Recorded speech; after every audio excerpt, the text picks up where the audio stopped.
Sebelum menyambungkan judul dengan isi informasi, kita sebentar ke tahun 1030-an di mana Jerman adalah negara kalah Perang Dunia Pertama, menanggung beban sangat besar, bukan saja dalam negeri, namun harus membayar biaya perang negara-negara pemenang perang, yang semua itu tertera dalam treaty dalam perjanjian Versailles, yang memalukan juga berat bagi Jerman. Jerman harus menanggung beban war reparation, efek kerusakan Perang Dunia Pertama senilai 132 billion gold mark, atau pada saat ini senilai 310 billion dolar, atau senilai 60 bulan biaya perang Rusia di Ukraina. Kala itu di tahun 1920-an hingga tahun 1930-an, Jerman dalam hutang yang besar, moral bangsa turun rendah, kekacauan di mana-mana yang membuat masyarakat harus turun ke jalan untuk protes setiap harinya. Dalam 2 pemilu sebelumnya hingga tahun 1933 di Jerman, pemerintahan kala itu gagal membuat stabil ekonomi dan masalah sosial makin memburuk. Ekonomi Jerman mengalami hyperinflasi, pengangguran dan ketidakpastian ekonomi. Hitler dan Nazinya memanfaatkan peluang tersebut, yaitu kekacauan negara Jerman, khususnya dalam masalah ekonomi, sebagai tema propaganda dan berhasil mengambil alih pemerintahan serta membuat Jerman menjadi negara superpower dengan cepat. Ketika 30 Januari 1933, Hitler dilantik menjadi kanseler. Selanjutnya adalah sejarah yang kita semua sudah tahu. Moral of the story, cerita di awal itu adalah masalah finansial dan inflasi bisa merubah jalan sejarah, bisa change the course of history. Bersama dengan itu semua kita kembali ke keadaan kita sekarang dalam minggu-minggu kemarin hingga saat ini dan beberapa bulan ke depan. Terdapat fakta bahwa bursa saham berkelimpangan, nilai mata uang negara lemah kehilangan nilainya, harga bahan bakar meningkat tajam, harga komoditas pangan meningkat drastis. Dan bersama itu kita menjelaskan apa arti inflasi sebenarnya dan apa pengaruh inflasi. Selain dari kekuatan daya beli atau purchasing power yang menurun, namun pada kehidupan kita sehari-hari, apa pengaruh inflasi tersebut? Apa efek inflasi bagi dunia saat ini? Sehubungan dengan inflasi semakin meningkat, sebaiknya harta Anda, uang Anda diletakkan sebagian di emas, di dinaran, aplikasi yang membuat rupiah Anda memiliki emas sebagai jaminannya. Dalam rekening Anda ada 10 juta rupiah yang Anda bisa belanjakan dan ambil setiap saat karena bisa ditransfer antar bank seketika. Juga memiliki kartu ATM GPN. Di sisi yang sama, ada sejumlah emas di rekening Anda yang juga bisa diambil kapanpun dengan dinaran gold ATM. Mana ada rekening yang punya dua mata uang, yaitu rupiah dan emas, hanya di dinaran. Ayo segera download aplikasi di Android dan iOS. Sekarang kita kembali ke inflasi dunia. Dunia saat ini dikuasai berbagai macam kepala negara dan bentuk pemerintahannya. Ada yang atas nama demokrasi yang dimodifikasi, ada rezim otoriter, ada bentuk kerajaan atau sistem monarki, dan banyak rupa model dan sistem pemerintahan. Pertanyaannya, apakah akan selamanya begitu di masa ekonomi terbatas dan inflasi tinggi seperti yang sekarang sedang terjadi? Atau akan berubah total, bahkan terjungkal penguasa yang gagal kelola inflasi tersebut? Kita semua tahu, inflasi akan mempengaruhi politik sebuah negara atau sebuah wilayah. Juga akan banyak perubahan kebijakan, juga perubahan prioritas sebuah pemerintahan, juga berefek kemiskinan. Kita akan bahas 4 masalah hal tersebut. Pertama, inflasi mempengaruhi politik.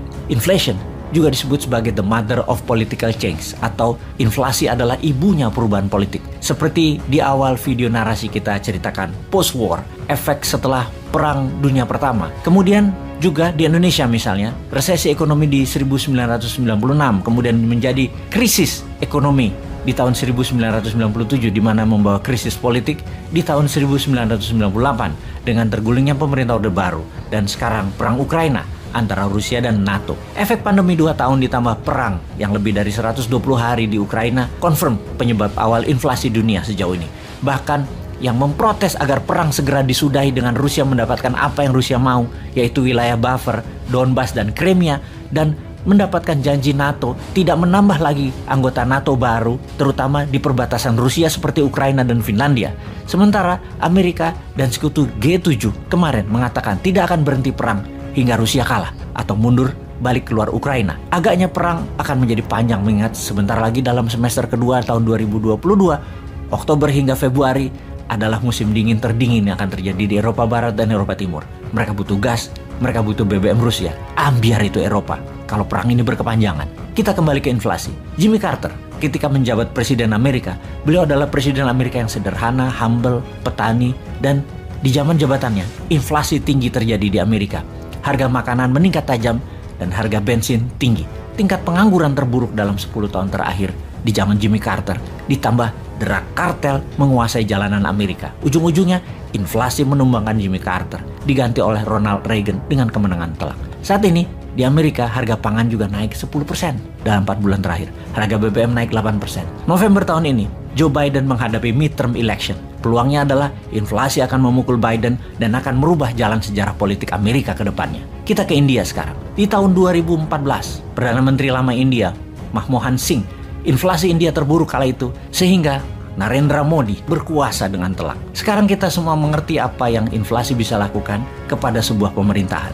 Kita mereview inflasi dunia, global inflation. Saat ini berkisar di 7%. Harga pangan juga meningkat sekitar 7%-an sejak 4 bulan terakhir. Efeknya adalah ada 50 negara dunia saat ini dari 200 negara dalam keadaan parah, krisis parah baik politik, pangan, dan energi negara tersebut. Siapa saja mereka itu? Brazil, Israel, Pakistan, Bangladesh, Turki, dan jika terus-terusan inflasi di negara-negara tersebut meningkat dan tidak terkendali, bisa dipastikan pemimpin yang saat ini berkuasa seperti di Brazil, di Israel, bahkan Erdogan di Turki bisa terjungkal di tahun 2023. Karena meningkatnya harga-harga kebutuhan bisa menggulingkan pejabat berkuasa. Inflasi bisa juga merubah wajah sebuah negara. Lihat saja Venezuela. Venezuela memiliki cadangan minyak bumi terbesar di dunia. Tetapi di peta dunia, apa posisi Venezuela sekarang? Kegaduhan politik berkepanjangan, inflasi tinggi juga berkepanjangan. Dari negara terkaya menjadi negara termiskin di Amerika Latin dengan telah 6 juta warganya keluar dari Venezuela mencari perbaikan nasib ke banyak negara. Di Venezuela, di tahun 1973 hingga tahun 2022, harga barang di Venezuela telah meningkat 3.700%. Bayangkan naiknya ribuan kali harga itu. Bahkan dibanding dengan Singapura dalam 10 tahun terakhir harga telur tidak naik 1 sen pun. Di Venezuela ada lagi yang lebih parah. Bulan Februari 2019, inflasi Venezuela 340.000%. Itu gila namanya. Uang Venezuela sama dengan toilet papers, nggak ada nilainya, junk papers. Di tahun 2019, 20% populasi rakyat Venezuela keluar meninggalkan kampung halaman. Kita lanjut inflasi dengan kebijakan pemerintah. Inflasi merubah kebijakan semua pemerintahan, itu adalah sebuah kepastian. Merubah by force, dengan paksa, yang kalau tidak berubah, gaduh dan chaos jadinya. Seperti rakyat Sri Lanka saat ini yang membakar rumah dinas pemimpin Sri Lanka, Rajapaksa, dan memaksa Rajapaksa mengundurkan diri. Dan dia akan mengundurkan diri dalam minggu ini. Inflasi juga membuat Boris Johnson, Perdana Menteri Inggris, mengundurkan diri setelah didemo para buruh kereta api dan para guru di Inggris. Kebijakan apa yang diubah adalah kebijakan yang menguntungkan negaranya yang dilakukan, seperti memproteksi. Siapa aja negara yang sudah memproteksi saat ini? Argentina misalnya, melarang ekspor soybean keluar dari negaranya. Algeria menutup ekspor pasta, gandum, gula untuk tidak keluar ekspor barang tersebut. Mesir membatasi minyak goreng. Serbia tidak lagi mengirim gandum, jagung. Juga Kosovo, gandum dan minyak jagung tidak keluar lagi. Dan banyak negara yang mementingkan warganya dengan mengubah kebijakan. Karena perang, semua menjadi terbatas dan semua melindungi kepentingan bangsanya sendiri. Sungguh, prioritas pejabat yang peduli rakyatnya adalah mengendalikan harga-harga di dalam negeri terlebih dahulu di masa inflasi dunia. Sekarang pertanyaannya, apakah Indonesia sudah siap untuk semua itu?